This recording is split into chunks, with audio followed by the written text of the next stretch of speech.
Sri Aurobindo, Letters on Yoga, Book 1.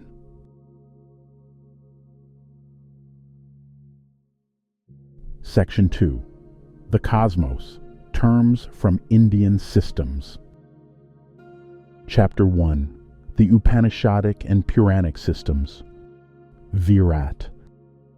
Virat is the outer manifestation, and if we take all that as Brahman without knowing what is behind the manifestation, we shall fall into the intellectual error of pantheism, not realizing that the divine is more than this outer manifestation and cannot be known by it alone. In the vital, we may fall into the error of accepting what is dark and imperfect on the same terms as that which makes for the light and divine perfection. There may be many other consequent errors also. Visva or Virat, Hiranyagarbha or Taijasa, Prajna or Ishwara. These two sets of three names each mean the same things. Visva or Virat is equal to the spirit of the external universe. Hiranyagarbha or Taijasa, the luminous, equals the spirit in the inner planes. Prajna or Ishwara equals the superconscious spirit, master of all things and the highest self on which all depends. The mental cannot be Ishwara. It is the external consciousness, the inner consciousness, the superconscient that are meant by Vaisvanara, Taijasa, and Prajna in the Mandukya Upanishad. The terms waking, dream, sleep are applied because in the ordinary consciousness of man, the external only is awake. The inner being is mostly subliminal and acts directly only in a state of sleep when its movements are felt like things of dream and vision. While the superconscient, supermind, overmind, etc., is beyond even that range and is to the mind like a deep sleep. Vaisvanara, Taijasa, Prajna, Kutastha. But why do you want to connect these things with the soul?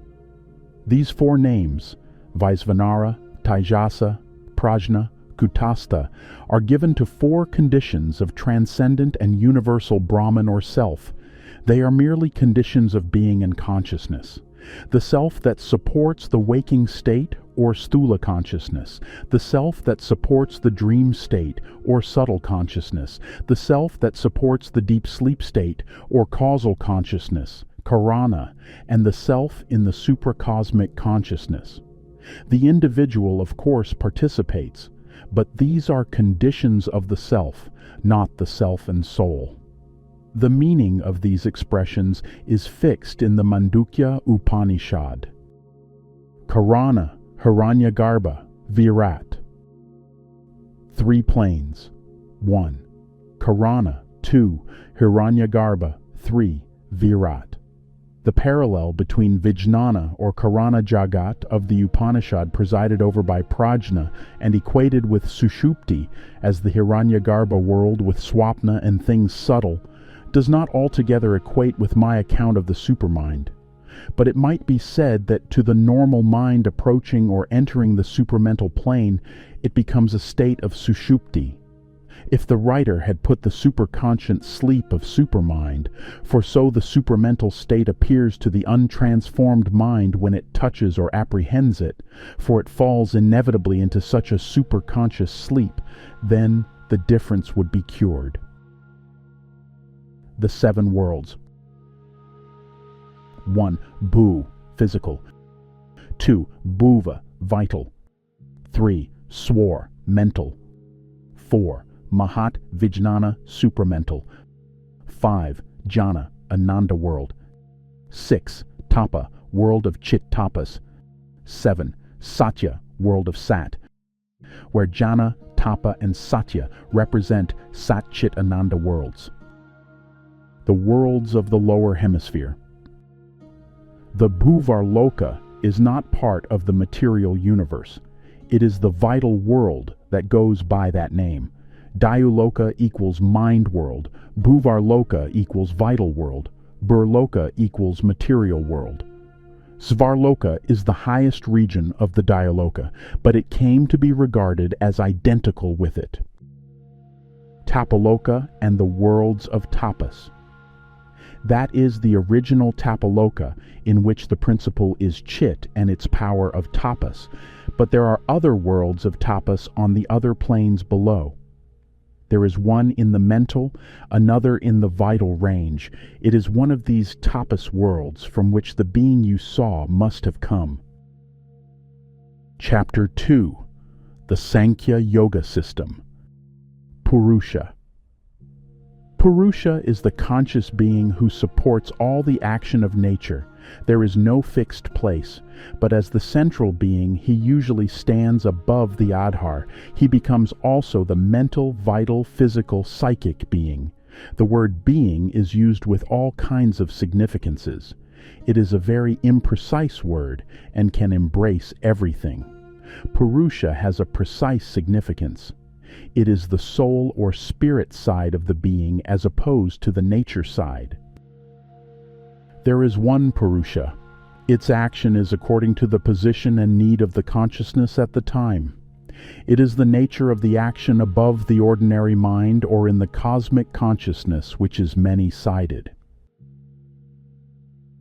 The Purusha is one thing, and the ordinary mental will and force are another.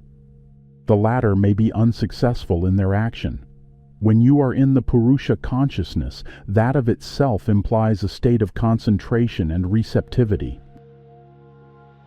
By development of the inner will, the Purusha, can become active.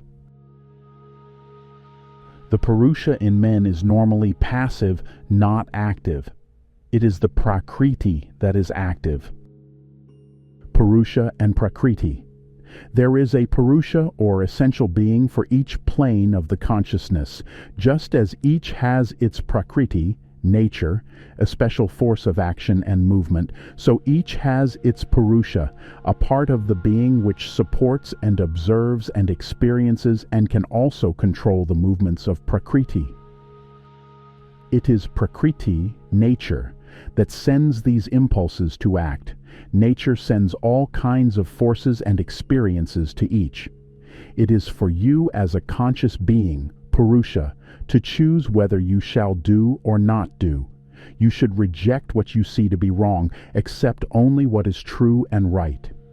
In nature there is the higher and the lower, the true and the false.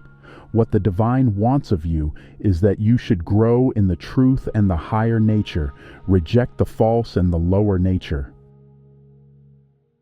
As you have indulged the Prakriti for the last 10,000 lives or so, it has been accustomed to impose its own way on the Purusha. To be separate is only the first step. Also, I fancy the Purusha in you is still very mental in its will. In order to get the dynamic realization, it is not enough to rescue the Purusha from subjection to Prakriti. We must transfer the allegiance of the Purusha from the lower Prakriti with its play of ignorant forces to the supreme divine Shakti, the Mother. It is a mistake to identify the Mother with the lower Prakriti and its mechanism of forces. Prakriti here is a mechanism only which has been put forth for the working of the evolutionary ignorance. As the ignorant mental, vital, or physical being is not itself the divine, although it comes from the divine, so the mechanism of Prakriti is not the Divine Mother. No doubt something of her is there in and behind this mechanism maintaining it for its evolutionary purpose. But what she is in herself is not a Shakti of avidya, but the divine consciousness, power, light, Paraprakriti, to whom we turn for the release and the divine fulfillment. The realization of the Purusha consciousness calm, free, observing the play of forces but not attached or involved in them, is a means of liberation. The calm, the detachment, a peaceful strength and joy, Atmarati, must be brought down into the vital and physical as well as into the mind. If this is established, one is no longer a prey to the turmoil of the vital forces. But this calm, peace, silent strength and joy is only the first descent of the power of the Mother into the Adhar.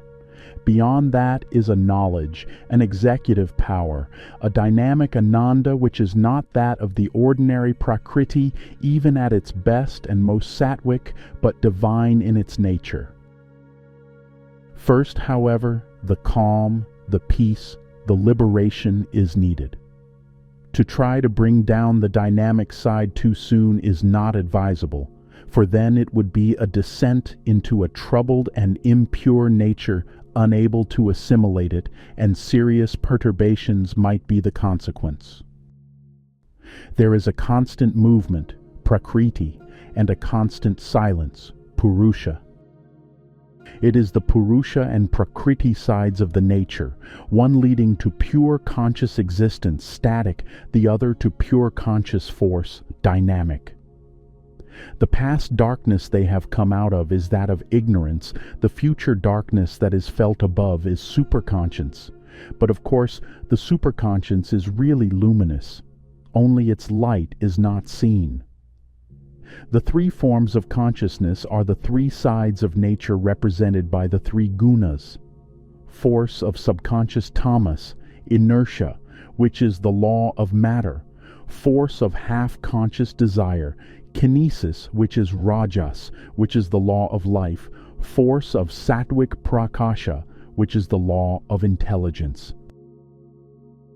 Prakriti. Prakriti is a name given to the force that works out everything in the person and in the world. It takes the form of mental, vital, psychic, physical, and other forces of all sorts of powers and qualities, movements, forms, thoughts, sensations, feelings, actions, all that is the result of Prakriti. It is as when a machine is moved by forces of electricity or steam or gas. So the world may be regarded as a huge and complicated machine worked by the forces of Prakriti. It is what is called in English nature, and they say everything in the world is the work of nature. It is Prakriti or nature that acts. The divine does not compel people to do anything. Nothing can happen without the presence and support of the divine, for nature or Prakriti is the divine force, and it is this that works out things, but it works them out according to the nature, and through or with the will of each man which is full of ignorance, that goes on until men turn to the divine and become conscious of him and united with him. Then only can it be said that all begins to be done in them by the direct will of the divine. The lower Prakriti is the ordinary consciousness of man with its ignorance, desires, and bondage. I suppose you know that one has to transcend this ordinary consciousness of the lower nature and arrive at a higher divine consciousness if one wants to be free. By Prakriti in a passage in Bases of Yoga is meant universal Prakriti. Universal Prakriti entering into the vital being creates desires which appear by its habitual response as an individual nature, but if the habitual desires she throws in are rejected and exiled, the being remains, but the old individual Prakriti of vital desire is no longer there. A new nature is formed responding to the truth above and not to the lower nature. Universal Prakriti determined it, the habit of response to vital movements, and the soul or Purusha accepted it. In the acceptance lies the responsibility. The Purusha is that which sanctions or refuses. The vital being responds to the ordinary life waves in the animal. Man responds to them, but has the power of mental control. He has also, as the mental Purusha is awake in him, the power to choose whether he shall have desire or train his being to surmount it. Finally, there is the possibility of bringing down a higher nature which will not be subject to desire, but act on another vital principle. Prakriti and Shakti or Chit-Shakti. What is meant by Prakriti or nature is the outer or executive side of the Shakti or conscious force which forms and moves the worlds. This outer side appears here to be mechanical, a play of the forces, gunas, etc. Behind it is the living consciousness and force of the divine Shakti. The Prakriti itself is divided into the lower and higher.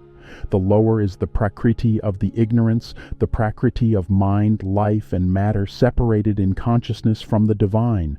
The higher is the divine Prakriti of Satchitananda, with its manifesting power of supermind, always aware of the divine and free from ignorance and its consequences. Man, so long as he is in the ignorance, is subject to the lower Prakriti, but by spiritual evolution he becomes aware of the higher nature and seeks to come into contact with it. He can ascend into it, and it can descend into him. Such an ascent and descent can transform the lower nature of mind, life, and matter. Prakriti is only the executive or working force. The power behind Prakriti is Shakti. It is the Chit-Shakti in manifestation. That is the spiritual consciousness. All energies derive from the Chit-Shakti, but they differentiate from it as they descend. This much is true that life is characteristically force. The physical is characteristically substance. But the dynamism of both derives from Chit, mind dynamism also, all dynamism. Purusha, Prakriti, and action. It is more difficult for the Prakriti to separate itself from outer action than for the Purusha, as its ordinary play is that of the surface being. It has to divide itself into two to separate from that. The Purusha, on the contrary, is in its nature silent and separate, so it has only to go back to its original nature. It, Prakriti, divides itself into an inner force that is free from its action, free from rajas, tamas, etc., and the outer Prakriti, which it is using and changing. If ego and desire are different things from the gunas, then there can be an action of the gunas without ego and desire, and therefore without attachment. That is the nature of the action of the gunas in the unattached, liberated yogi. If it were not possible, then it would be nonsense to talk of the yogis being unattached, for there would remain still attachment in part of their being. To say that they are unattached in the Purusha, but attached in the Prakriti, therefore they are unattached, is to talk nonsense. Attachment is attachment in whatever part of the being it may be. In order to be unattached, one must be unattached everywhere. In the mental, vital, physical action, and not only in the silent soul, somewhere inside. You seem to think that action and Prakriti are the same thing, and where there is no action, there can be no Prakriti. Purusha and Prakriti are separate powers of the being. It is not that Purusha equals quiescence and Prakriti equals action, so that when all is quiescent, there is no Prakriti, and when all is active, there is no Purusha. When all is active, there is still the Purusha behind the active nature, and when all is quiescent, there is still the Prakriti, but the Prakriti at rest. The outer being is also detached when a yogi engages in detached action. The whole being is without desire or attachment, and still action is possible. Action without desire is possible. Action without attachment is possible. Action without ego is possible. It is not the inner Purusha only that remains detached then. The inner Purusha is always detached. Only one is not conscious of it in the ordinary state. It is the Prakriti also that is not disturbed by the action of the gunas or attached to it. The mind, the vital, the physical, which are Prakriti, begin to get the same quietude, unperturbed peace and detachment as the Purusha, but it is a quietude, not a cessation of all action. It is quietude in action itself. If it were not so, my statement in the Arya that there can be a desireless or liberated action on which I found the possibility of a free mukta action would be false. The whole being, Purusha Prakriti, becomes detached, having no desire or attachment even in the action of the gunas. Prakriti is the force that acts. A force may be in action or in quiescence, but when it rests, it is as much a force as when it acts. The gunas are an action of the force. They are in the force itself. The sea is there and the waves are there, but the waves are not the sea, and when there are no waves and the sea is still, it does not stop being the sea. The gunas, or qualities of nature. Prakriti and nature are the same thing. The gunas are modes or processes of nature, Prakriti. If the gunas are quiescent, then Prakriti ceases to act. Unless the gunas are transformed into their divine equivalents, then Prakriti becomes the higher or divine nature. I don't think one is correct myself. It is supposed that when the three qualities are not in an equalized condition, when there is a diversity and movement of variation, then creation is active. Otherwise, all becomes quiescent original Prakriti. It is doubtful if it is actually so. Transcendence of the three gunas is a state of liberation, in which one is not affected by the action of the gunas. But even before that is attained, there can be a complete and living faith in the divine. Transformation of the gunas. The three gunas become purified and refined and changed into their divine equivalents. Sattva becomes Jyoti, the authentic spiritual light.